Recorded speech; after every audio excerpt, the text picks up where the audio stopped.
Hi, everybody. This is 1,078 days. I believe it's 1,078 days since Richard vanished from the barracks there at Fort Bliss in El Paso, Texas. So let me see, connect here. I'm coming on very late. Oh my gosh, it's so late. But once you start researching, I sit down here and I start going through all of my notes, going through all of my emails, going through all of my messages.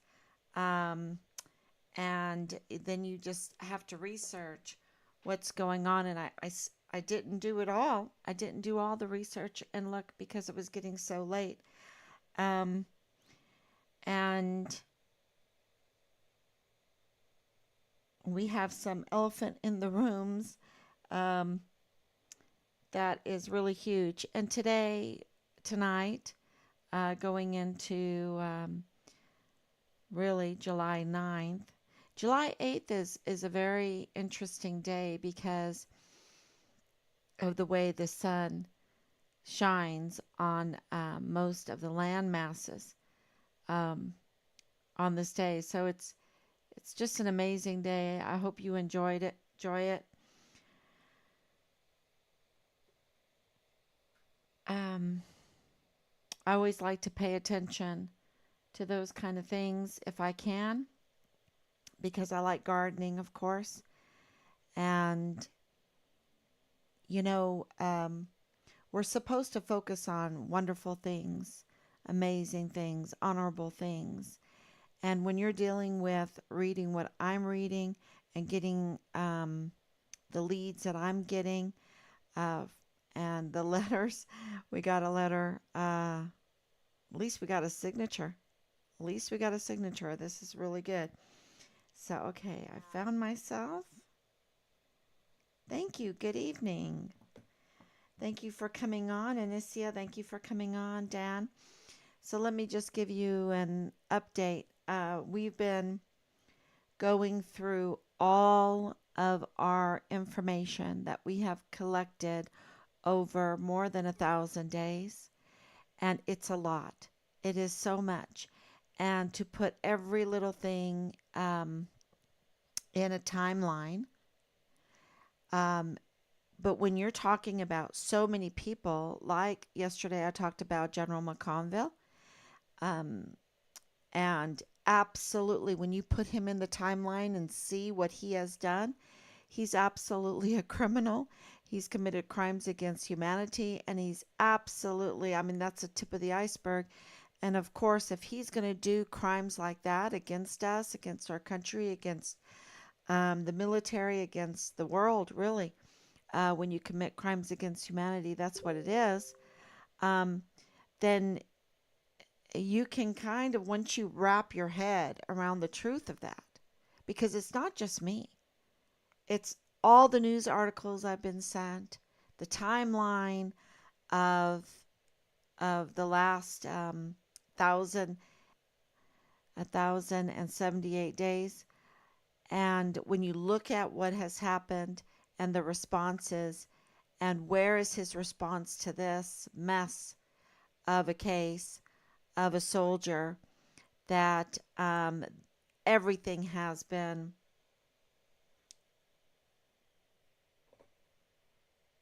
everything has been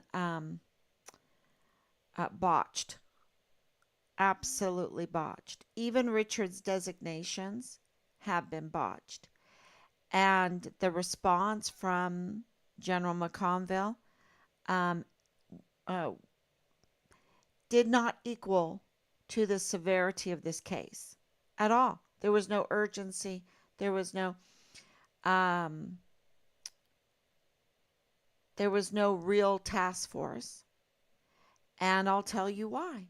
I'll tell you why there was no real task force that met on November 9th, 2020, to find Richard Halliday, because they already had Richard Halliday.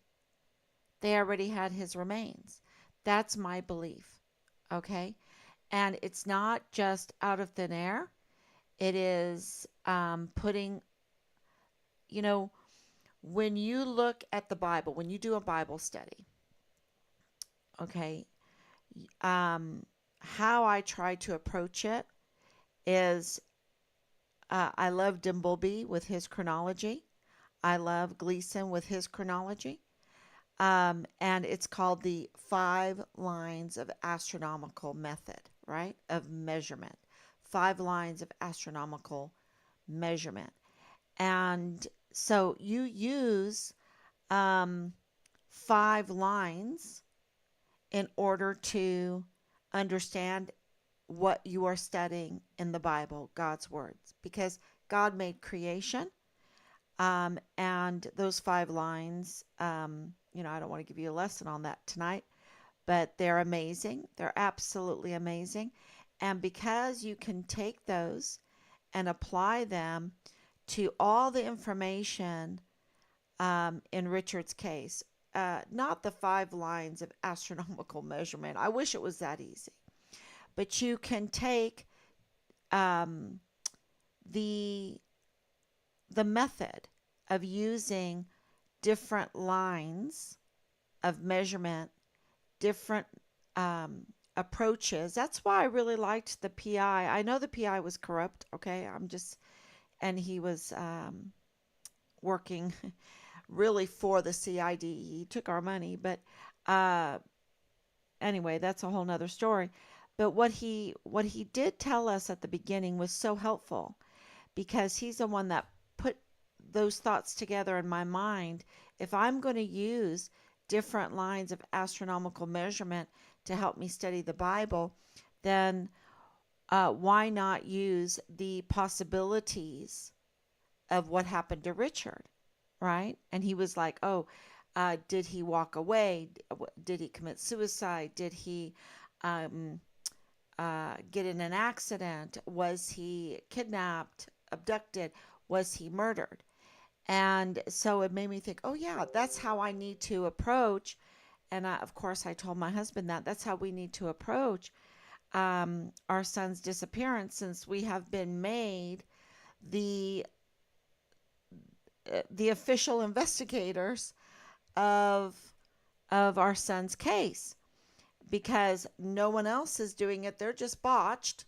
So Team Find Richard Halliday has now made the ones giving them leads. And the reason why they wanted the leads is they wanted to know what we had found out, right? So that they can manipulate the narrative. That is absolutely obvious to us now. But that's okay because we are transparent. And I'm not, we have never wanted to play that game with them, to play hide and seek, or we'll hide the remains and keep it a secret. The FBI can keep it a secret. The CID can, the military can keep it a secret. The representatives can keep it a secret. The media can keep it a secret. All these other people that know in other agencies can keep it a secret. But see, we didn't want to play that game. We want to be transparent. We want to put that out if they want to manipulate the narrative, if they want to use military operations against us, if they want to use asymmetric warfare tactics against us, if they want to use psyops against us, and by doing that, use it against the public to keep them from finding out what happened in Richard's case, then they have to live with themselves on that one, and they have to face God on that one, okay? Because, they're the elephant in the room, right? They're the ones that keep coming. They're the ones that spin these narratives that are, they're the ones that are stealing the names, the identity. They're the ones that are going to be, they're just weaving this web, and it's getting bigger and bigger and bigger. And before you know it, it really does become the elephant in the room. And then the public will say, wait a minute. There's an elephant in the room here. What's going on here? You have this Team Find Richard Halliday. They're day in and day out trying to figure out what happened to their son. They're trying to give us what they know. And yet, what's the Army doing? What's the DA doing? What's the AG doing? Why are we paying our taxes? What's the representative doing? What is the JAG doing? What is these former generals doing? What are the generals doing right now? What is Congress doing? What are the senators doing? What are their representatives doing? Right? See, once there's going to come a point where their narrative cannot hide the elephant in the room. Okay? 1,078 days since Richard went missing, and we have been calling out, where is the platoon leader? And, that's a little baby elephant in the room. Why don't they give us Richard's platoon leader? Because we believe it's Dallas Hart, right? We believe it's Dallas Hart going green from gold, and then he gets out. Okay, we believe he got in trouble with this case. We believe he has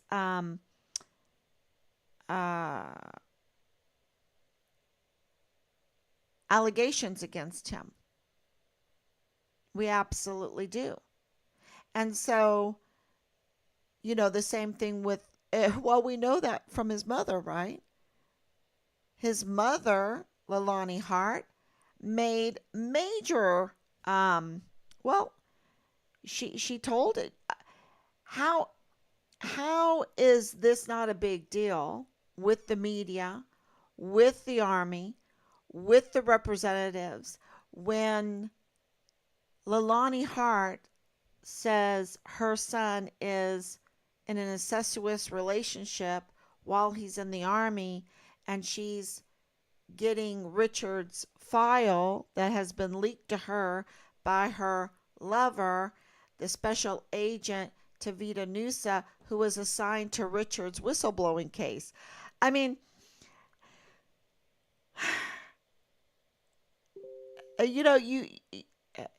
how big of an elephant does this have to grow for people to pay attention?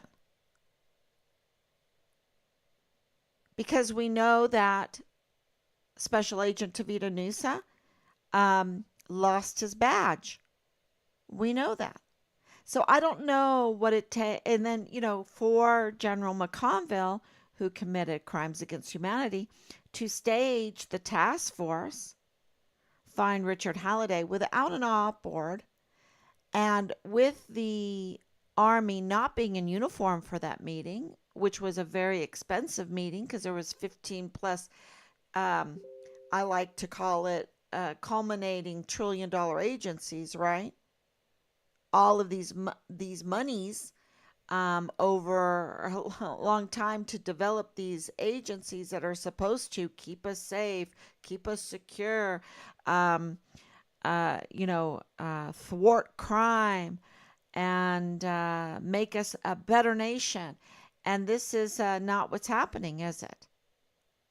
I mean, we will know them by their fruit. And you have the general, 4-star general, conducting a cover-up by using our monies while wearing our uniform and our stars that we've entrusted him with, right, to cover up the murder of a missing soldier because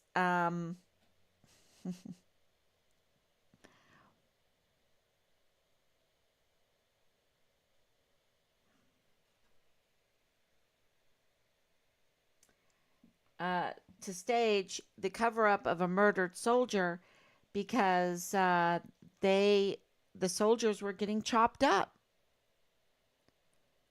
The soldiers were getting chopped up. There is some kind of I call it the Trojan horse inside our military. When you see the case of Vanessa Guillen interlacing with Enrique Roman Martinez and Richard Halliday and Austin Hawk, and these are all under the same CID Criminal Investigative Division that is really implicated in conflicts of interest. If you don't think that Leilani Hart with Tavita Nusa when Tavita Nusa was assigned to Richard's whistleblowing case, and she wants his file to report on her son that is the platoon leader for Richard Halliday, um, and then against, and has it notarized, and we talked to the notary public who he had it in his hands, right? And we have witness testimony that of who he is, and that's not enough conflict of interest, because now we have a conflict of interest with James Hart, with James McConville. And that was just from yesterday, talking about it. And today I really want to talk about Clem Coward's role in this, Major General Clem Coward, who was the commanding general for 32nd ADCOM, Richard's command, and the timelines, the allegations against him, and how it fits in like a puzzle. You can't make it up. It When you start getting all the information and you put it together, and you've got things from a couple years ago. We're at day 1078, right?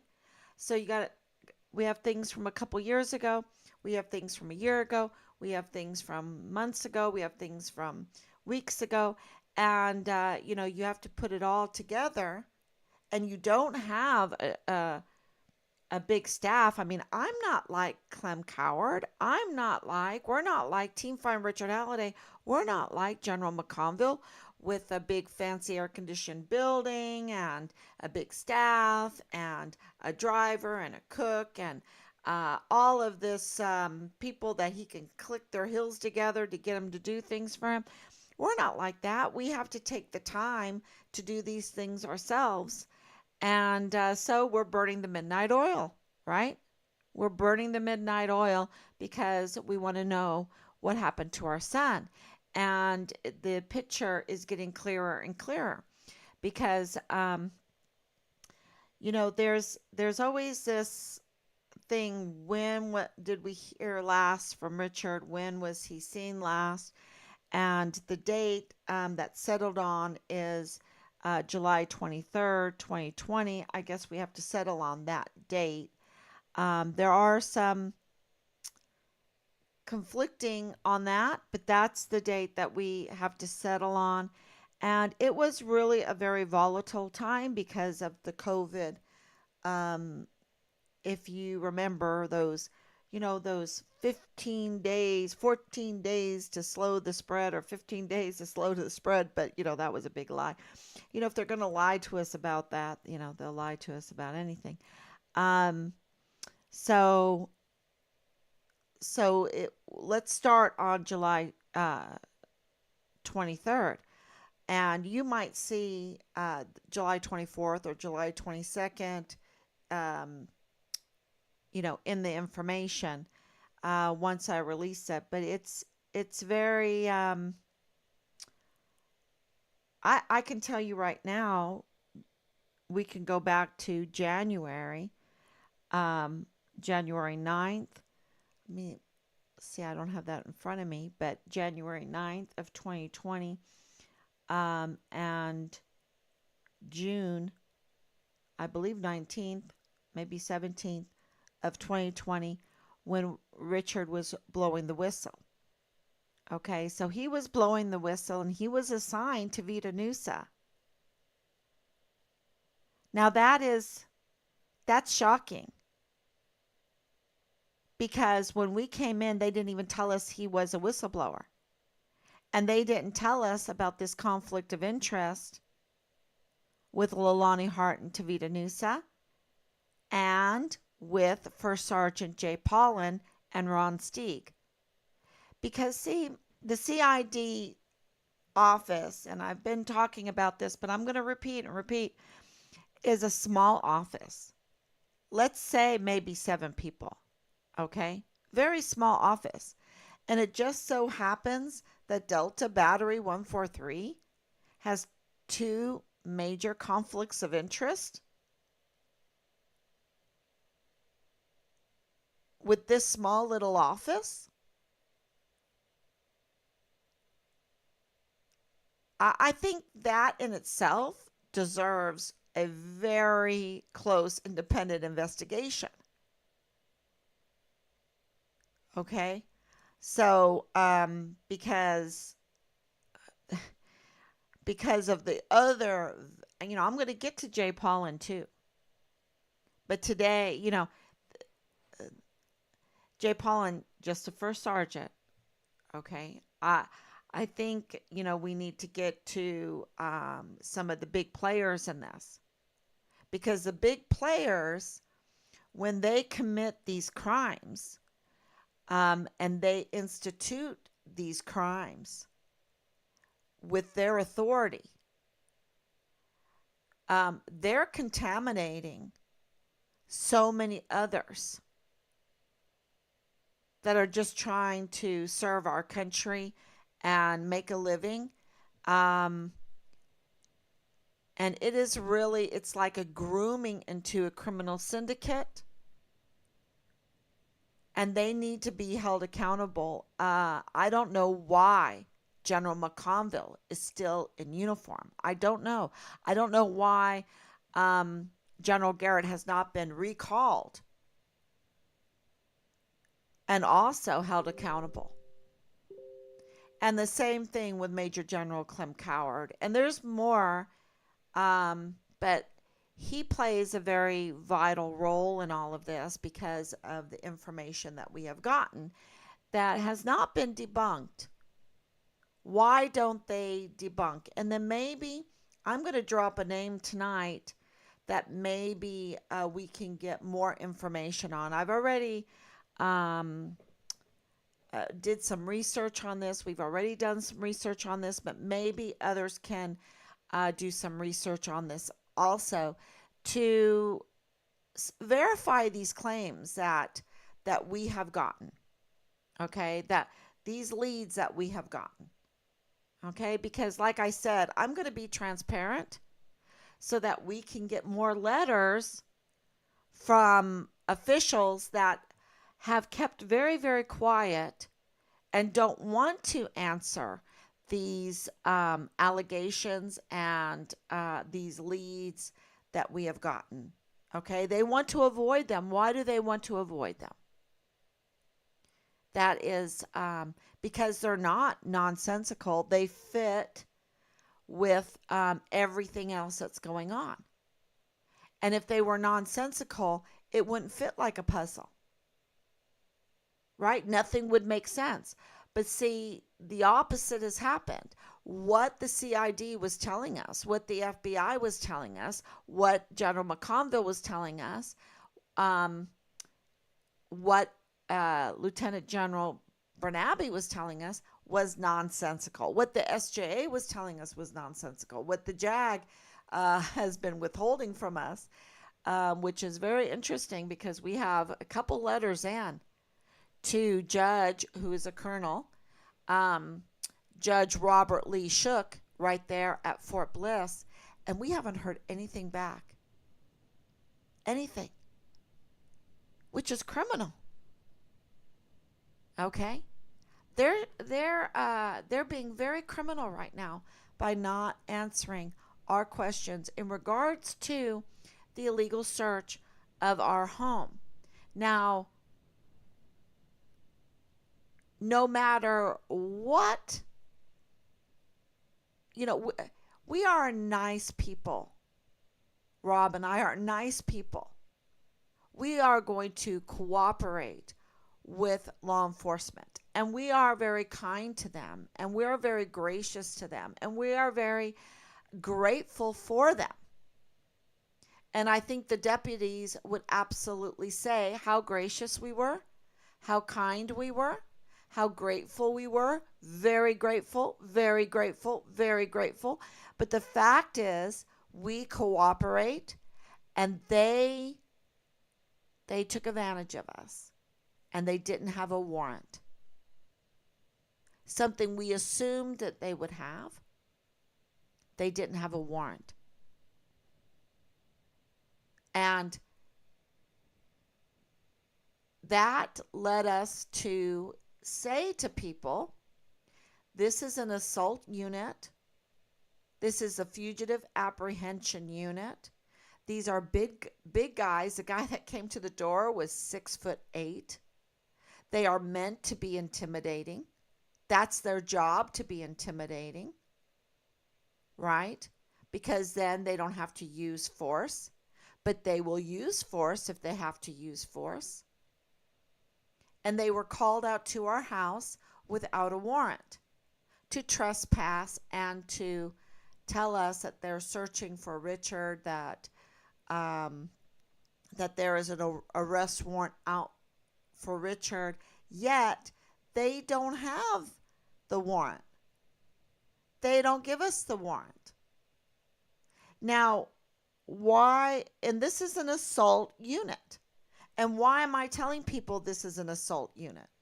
Well, because all they had to do was send the police out or the sheriffs out, the regular guys, not guys in full battle gear that are coming around your house, sneaking in your backyard, and you're looking out the window going, whoa, who's that guy?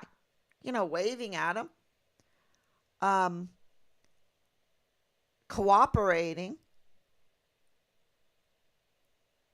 but what happened to just coming to the front door with regular sheriffs or regular police and saying, hey, we just want to check on you? No, there was no probable cause, y'all.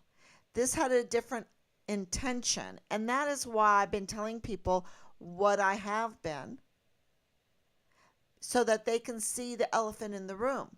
Another elephant, right?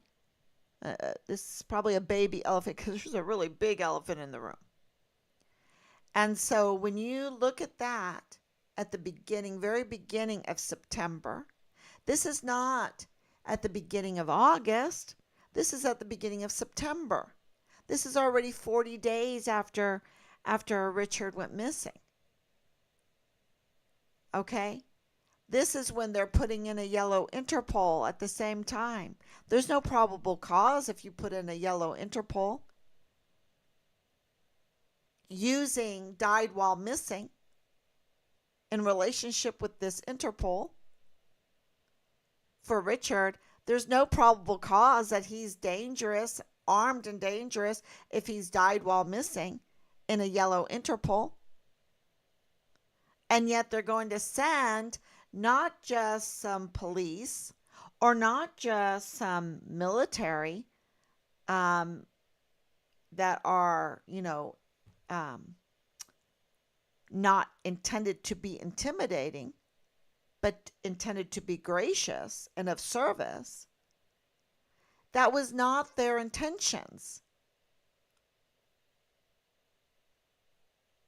So this is something for you to see how they're weaponizing or using asymmetric warfare tactics, or using, this being the sheriffs, this is the collaboration of agencies to be intimidating, to be weaponized against the family looking for their missing soldier son, who happens to be the Vanessa Guillen first absent soldier, who happens to be the distinguished honor graduate for his cycle in basic training and AIT, who happens to be the whistleblowing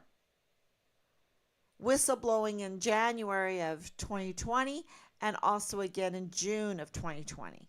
Okay, one to the CPS, one to the CID, and being assigned to Vita Nusa.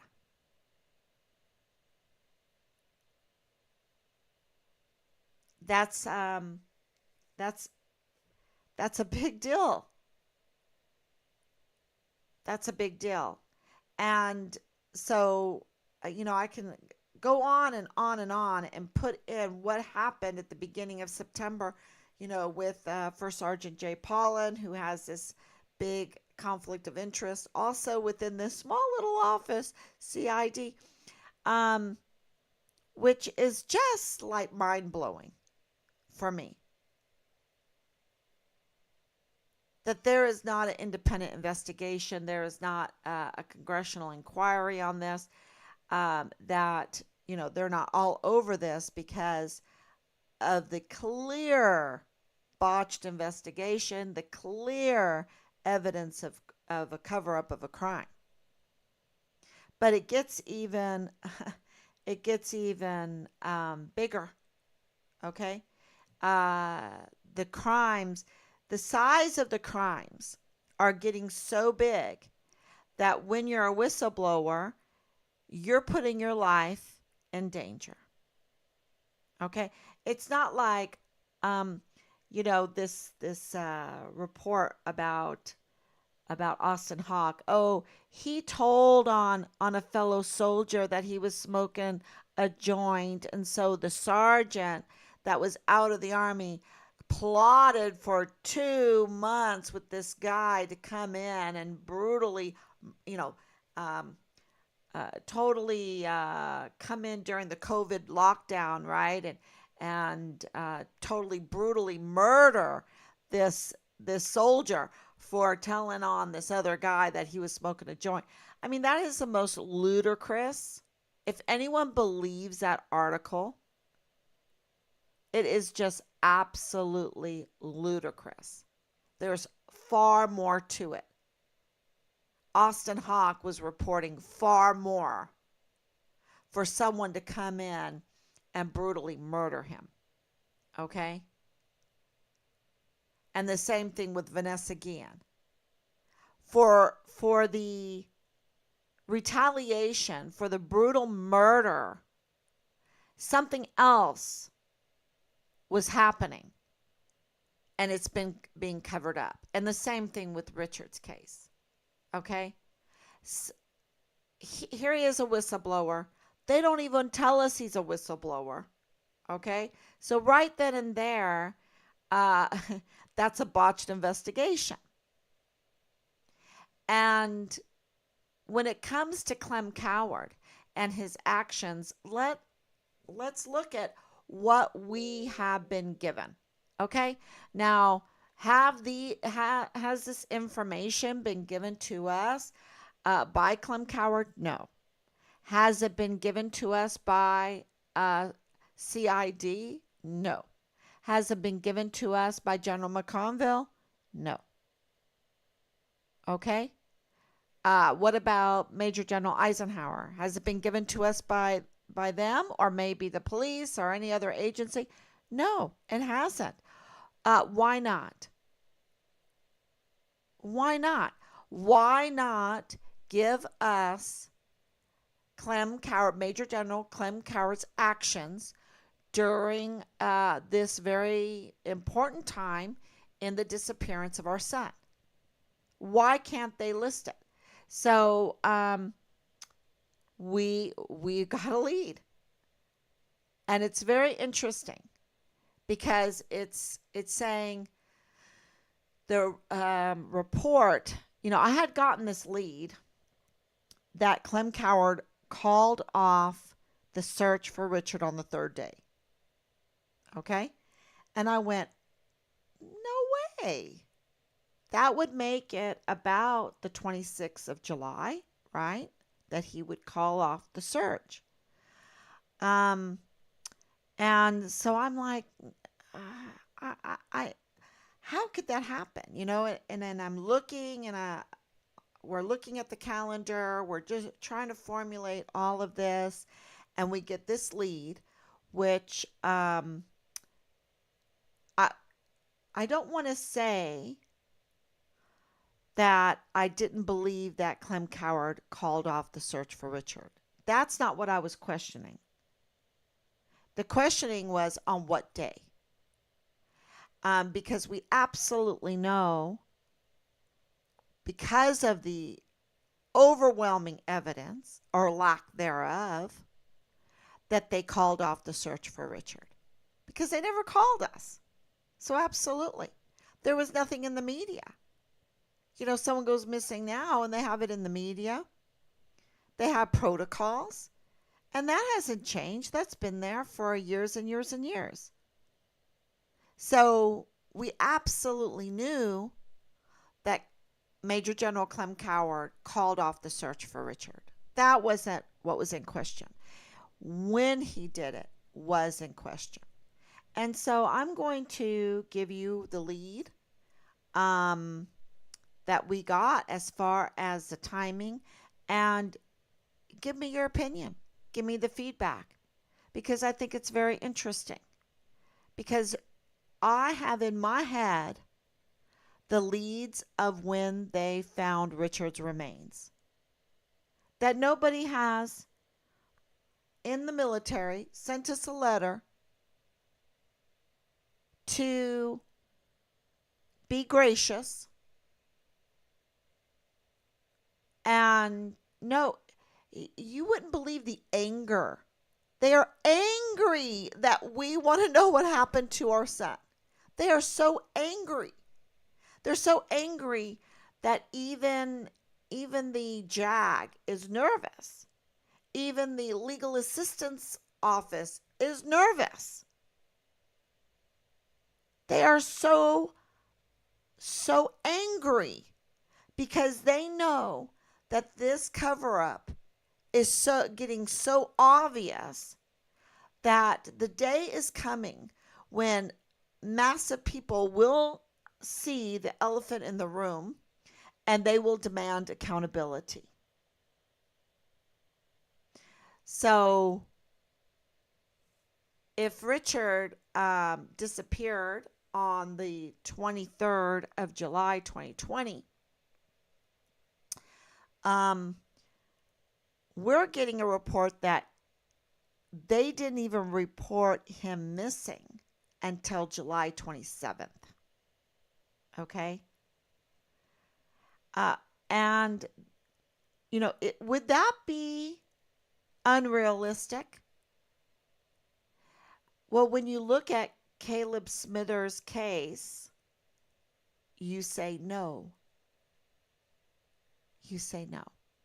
And when you look at First Sergeant Jay Pollin's words, we don't really look for AWOL soldiers, that was a bunch of baloney from a first sergeant, a bunch of baloney, right? But he's telling the tale, right? And so I'm thinking this is this lead is something to look at, to listen to evaluate, discern, put out there, and people can, there might be some people out there that have information. So we were told in this lead that they didn't even report Richard missing, not reporting, until July 27th, 2020. And that's when they decided that they needed to look. There was a search. Okay. They searched on the 29th of July. Now, that date that was given to us gave me cringes, because it was reported to us that the partial remains of Richard was found on July 29th, 2020 at Red Rio Range. Now, that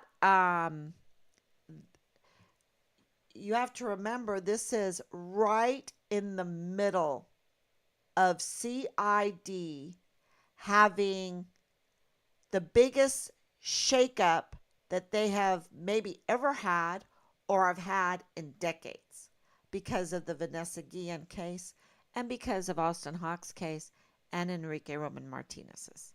Okay? They were in a shakeup, y'all, a huge one.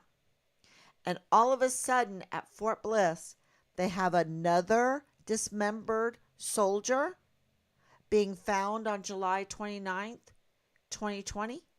Well, part of him anyway. So there goes the whole suicide thing out of the window, right? And we are told that Clem Coward's actions, and Major General Clem Coward can call me. He should have called me. He should have called me. He should have called my husband. A few years back, he should have called. Right? So he can debunk this, but Major General Clem Coward on July 31st, 2020, ordered the termination of the search for Richard Halliday. So you find some remains and then you close down. You just terminate the search altogether. And does the 31st sound right? July 27th through July 31st. Is that the third day? Not really. But I think it's, did he close it down on the 30th? I don't know. But listen to this. This whole designation of Richard is, I'm going to put together, well, I have been working on it. I've already started working on it to try to verify all these different designations. Like they were playing juggling with designations for Richard's case and for Richard. You know, what designation would fit him, right? What designation do we need legally? They were playing a juggling game with these designations, and is that hard to believe? No, because that was one of the big issues for the CID at the time, because they did not know what to designate Vanessa Guillen, right? So it was all this, you know, juggling is the best word I can say to pop it on him. You know, what are we going to designate him as? Missing, as AWOL, as deserter? There's no really, I don't see deserter at all in the designations. It is, it's really weird because he has a yellow Interpol. And yet we were told that he was designated a deserter. So,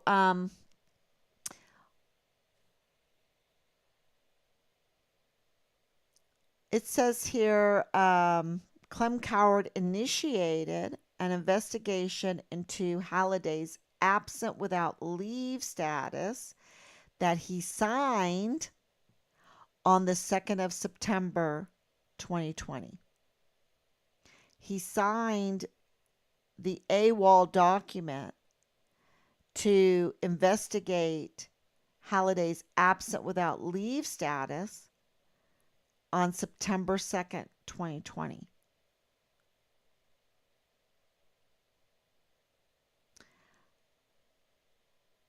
It says he was on August 31st, just a few days before, he initiated or he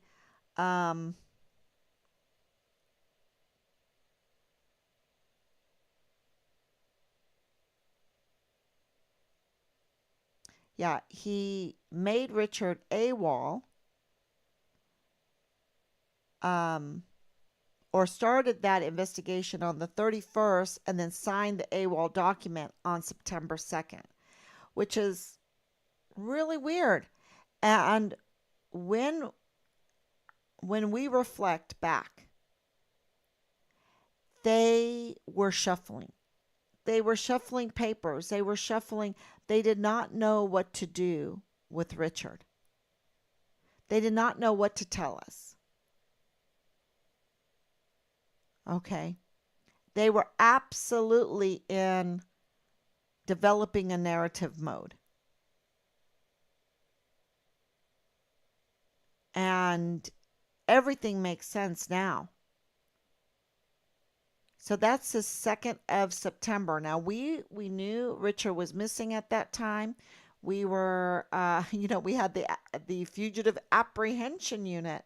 Um, they did not at all think that Richard was a danger to anybody because they had found his remains, y'all.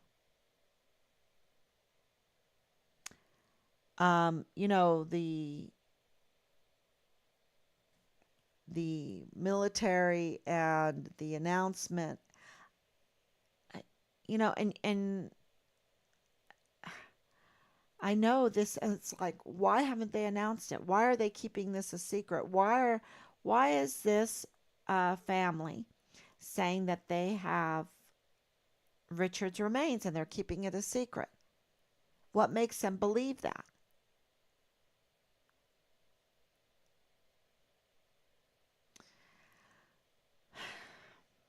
I think a Colonel Davis could maybe shed some light on this. So we're told that Colonel Davis, and I think Colonel Davis was in Kentucky, right? He was at Fort Knox. Fort Knox is, what is that connection with Fort Bliss? That a Colonel Davis was meeting with Major General Clem Coward to discuss Richard on September 5th, September 11th, September 14th, September 17th of 2020. I'm sure they were trying to formulate their narrative and strategize on how they were going to conduct this investigation. Think about it. September 5th, September 11th, September 14th, September 17th. Now, this is what we've been told. On September 8th, Clem Coward contacted CID Special Agent Soto regarding Richard Halliday's disappearance. But on September 20th, Clem Coward was relieved from his duties due to his involvement in Richard Halliday's case. Now, that is the information that we were given in this lead. And you can back up this video after it's done, this live stream, and put those dates together. And you can put in that Director Ford on the 1st of September said that the CID is when they first started in this investigation. That makes sense, right? It makes sense that October 26th, the FBI took over the investigation of this case. That was the date of the FBI man. That makes sense.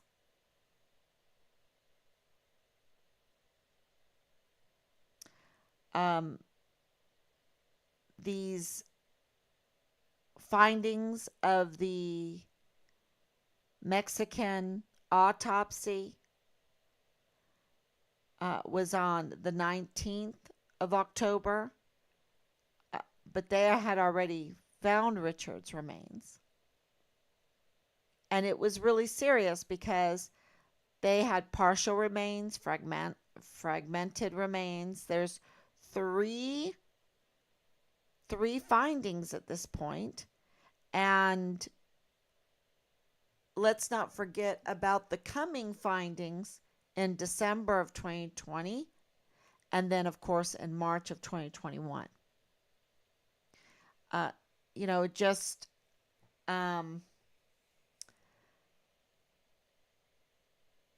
official letters about this information should definitely be sent to us. Definitely. This is our son. And yet their silence Veronica Escobar's silence. The JAG. You have a judge, a colonel judge, being asked what were the probable causes for the warrants. You issued six, we're getting 5 warrants that we were told another person verified that it was, because, we have this alliance now from within El Paso, from Fort Bliss, and that there were 6 warrants. Then there was another report, there's 15 warrants in Richard Halliday's case. What were these warrants for? For who were they for? Because they weren't for us. So who did they arrest? And I'll be shedding lights on that coming up, asking those questions of who we think that they arrested, who we think that they implicated in the murder of Richard. But who is this Colonel Davis? Why was he meeting with Clem Coward so much about Richard Halliday?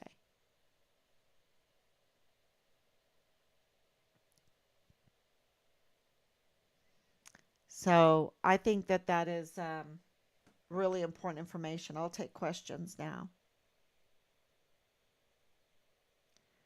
Third day is right. Okay, so thank you, Dan. Good evening. Good evening, Danielle. It is very obvious foul play seems involved, in my opinion. The response, no response. It's obvious. Yes, very much so. It seems many that may be connected to Richard's case are no longer in the military. Absolutely. They all shuffled. They all shuffled out. They all shuffled overseas. They all shuffled. I mean, and that's not a coincidence. Maybe you need to file claims at the State Bar Law Board for all the attorneys. Absolutely. Yeah. We asked the attorney for his license number. We have it, but we asked him just to give him an indication that, what is going on is not acceptable. He works for us. And let's say we say, wait a minute, were you involved in this? Let's say we asked him point blank, which we did. Are you involved in this? Do you know about this? Did you participate in this? And he's offended and gets mad. Why? All he has to do is say, no. No, ma'am. I'm so sorry that you have had to go through this with the illegal stupid psyop search by an assault unit without a warrant. That's absolutely criminal. And maybe I can direct you to someone that can give you the answers to this. I can't, but I can give you maybe someone that could. Let me give you Judge Shuck's number. This is really serious. Why didn't he say that? Why wasn't that his response? No. They're angry. They're in cover-up mode. Yeah, just my opinion. Maybe. Absolutely. And you think that the military will show up for the lawyer failing to do their job? They waited a week. Exactly. The third day is right. They started searching on the 29th, so 31 would be 3 days. Thank you, Dan. I think it's right. Did they come to your house looking for Richard? What was their reason for the search? The reason was that they were searching for Richard. That's the reason why they came to the house. And there's no probable cause, especially when they have partial remains. So what was their real purpose? And that's why they couldn't have a warrant. So we've gotten in touch with the sheriff. And the sheriff in Sarasota is a lawyer. He's an attorney. So he absolutely understands this.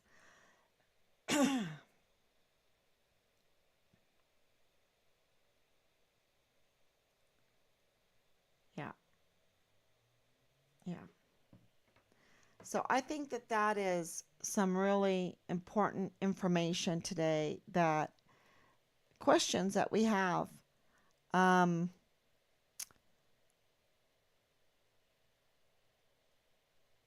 let's see. He signed the AWOL document on the 2nd. I'm trying to, on the 5th, he participated in a meeting with Colonel Davis and other officials regarding Richard Halliday. On the 8th, he contacted CID Soto. 11th, he provided information. On the 14th, he went to a meeting with Colonel Davis. On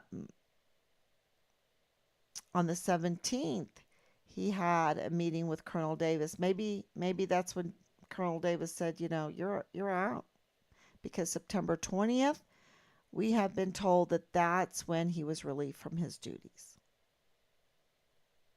And we weren't told that, y'all. We weren't told that. We were told that this was a normal rotation. This is just a rotation.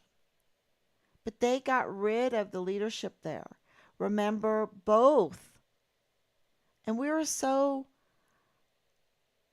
non-expecting the level of cover-up here, because both Bernabe and Stewart were fresh coming in. Stewart got there very quick. And then Bernabe really quick after that. And I guess us being slow to get to El Paso, which, if you want to know why it took us until the 26th to get there, it's because they were telling us that there was no passport. And we were busy trying to find out if Richard went anywhere with a passport. So their lies to us, and all along, Richard's passport was in his belongings. They had his passport, and yet they told us that they didn't have his passport. And that delayed us. They delayed us, I think, on purpose. And I don't think it's a far reach to say that, because of what else they did to us. So I'm alleging that they wanted to delay us so that that Clem Coward could get out, Stewart could get in, they could get Bernabe over as soon as possible. Give him a second star real quick. Promise him a third star if he could get through this, covering this up. And committing crimes against humanity. Don't forget. Stewart wasn't so much on board with that, to be honest with you. And I think at the beginning, I think it was so fast. That's why he wasn't briefed. Remember, I've said in the first meeting we had with him, he wasn't briefed. I think it's because they rushed him in. He didn't know what was going on. And he tried to help us. And then they got to him and they twisted him and they turned him and they retaliated against him.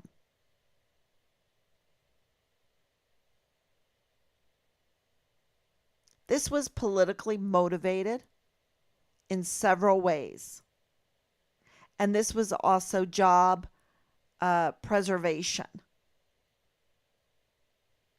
by people that have power, that have authority. And that's why that paralegal was all twisted up in a mental condition. Absolutely had a mental condition that was not good when I went to his door.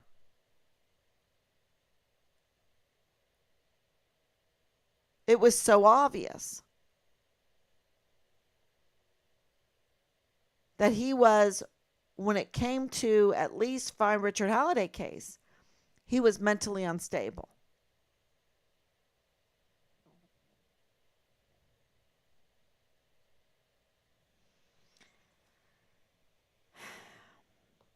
And, you know, he worked in JAG, okay? So that makes a lot of sense. Because these conflicts of interest are within the little group of CID and within JAG. And that's a little scary because those are two powerful places. And those are necessary for covering up a criminal syndicate. A crime mob within our military. And absolutely, it's obvious because the lengths that they're going to, I have checked over and over and over again. If this is like a bad nightmare, that somehow they would be telling us some shred of truth, but they're not. Richard was a whistleblower. They kept that from us. There's conflicts of interest. You would not believe. We still haven't heard any kind of information back from, let's say, Senator Cruz about this conflict of interest. Why not? It would play really well into all of this conflict of interest with Hunter Biden and the FBI and the CID, or the FBI, I guess, is in the Department of Justice. You know, it's just another example how at the top it's like this, and it corrupts all the way down.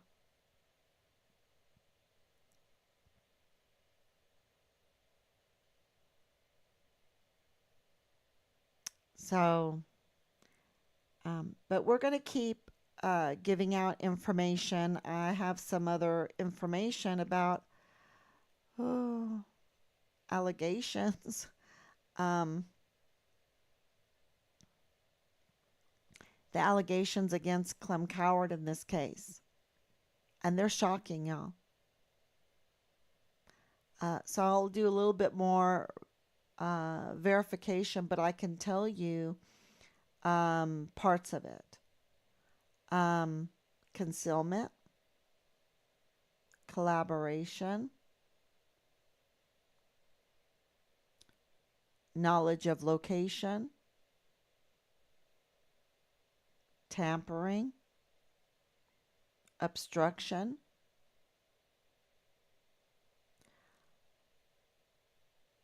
misleading statements,